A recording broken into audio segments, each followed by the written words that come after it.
সিলেটের ট্যুরে আসলে প্রথম দিন আমাদের কোন কোন জায়গাগুলো ভিজিট করা উচিত, কোথায় খাবেন এবং একদিনে কিভাবে ট্যুরটা কমপ্লিট করা যায় তারই গল্প বলবো আজকের ভিডিওতে। সিলেট আপনারা চাইলে বাসেও যেতে পারেন, সেক্ষেত্রে আপনাদের ভাড়া পড়বে 550 থেকে 700 টাকার ভিতরে।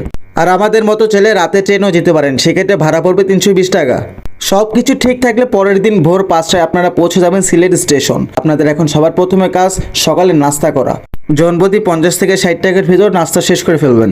এরপর সবচেয়ে ইম্পর্টেন্ট যেই কাজটা সেটা হচ্ছে আপনাদের সারাদিনের জন্য একটা সিএনজি বা লেগুনা ভাড়া করা। এখানেই সবচেয়ে বড় স্ক্যামটা হয়। এখানে আপনাদের কাছে অনেক বেশি টাকা চাওয়া হবে, তাই আপনারা মেক শিওর করবেন শুরুতেই কয়টা স্পট ঘুরবেন এবং কতক্ষণ ঘুরবেন তা ভালোভাবে তাদেরকে বলে রাখবেন। উদাহরণ হিসেবে বলি, আমাদের কাছে সিএনজি ভাড়া চেয়েছিল সারাদিনের জন্য 3500 টাকা, কিন্তু আমরা তা দামাদামি করে 1500 টাকা সিলেক্ট করি। এরপর আমাদের প্রথম স্পট মালনীছড়া চা বাগান। আর এটাতে ঢোকার প্রথমেই আমরা সিন্ডিকেটের শিকার হই।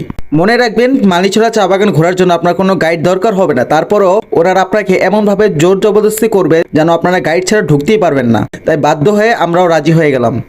মালনীছড়া চা বাগান বাংলাদেশের প্রাচীন চা বাগানগুলোর ভিতরে একটা, আর এই চা বাগানটাই আমাদের লিস্টে রেখেছি কারণ এটার সামনে দিয়ে আমাদের পরবর্তী গন্তব্যে যেতে হবে। তাই আপনারাও চাইলে একটু ঢুমায় দেখতেই পারেন। আমাদের পরবর্তী ডেস্টিনেশন রাতারগুল। সিলেটে আসার পর সবাই রাতারগুলকে সবার লাস্টে রাখে, কিন্তু আমরা রেখেছি সবার শুরুতে, কারণ এই টাইমটাতে গেলে একদম ফাঁকা থাকে রাতারগুল। নিজের মন মতো রাতারগুলটাকে উপভোগ করতে পারবেন। রাতারগুল আসার পরে দেখবেন এখানেও আরেক সিন্ডিকেট। নৌকা ভাড়া 800 টাকা থাকার পরেও তারা নতুন করে 100 টাকা যোগ করেছে ঘাটের সার্ভিস চার্জ বলে। আর এখানে আসার পর আপনাদের স্টুডেন্ট আইডি কার্ড সাথে করে অবশ্যই নিয়ে আসবেন, কারণ স্টুডেন্ট আইডি কার্ড থাকার কারণে আমরা কিছু টাকা ছাড় পেয়েছিলাম। আমি বলবো রাতারগুলকে কোনোভাবেই মিস করা যাবে না। সিলেটে ট্যুরে আসলে অবশ্যই আপনারা বর্ষাকালে আসবেন, তাহলে এক্স্যাক্টলি আসল মজাটা পাবেন। আমাদের পরবর্তী ডেস্টিনেশন এবং শেষ স্পট হচ্ছে ভোলাগঞ্জ সাদা পাথর।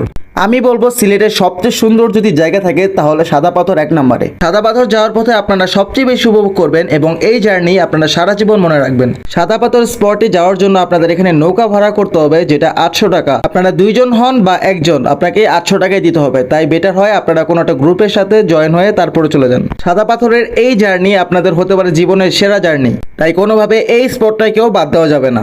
আর সাদা পাথরে নেমে যখন আপনারা একটু পানিতে পা ভিজাবেন তখন দেখবেন সারাদিনের ক্লান্তি একদম চলে গেছে। সাদা পাথর থেকে আসার সময় আপনারা অনেক খাবারের হোটেল পেয়ে যাবেন, যেখানে আপনারা জনপ্রতি 150 টাকায় শেষ করে ফেলতে পারেন। জানি আপনারা এখন অনেক কিছু বোঝেন নাই, তাই সিলেটের একটা ব্লগ আকারে বড় ভিডিও আমি ইউটিউব চ্যানেলে আপলোড করব। তা আমি ডেসক্রিপশন বক্সে আমার ইউটিউব চ্যানেলের লিংক দিয়ে দিব, আপনারা চাইলে আমার ইউটিউব চ্যানেলটা ঘুরে আসতে পারেন।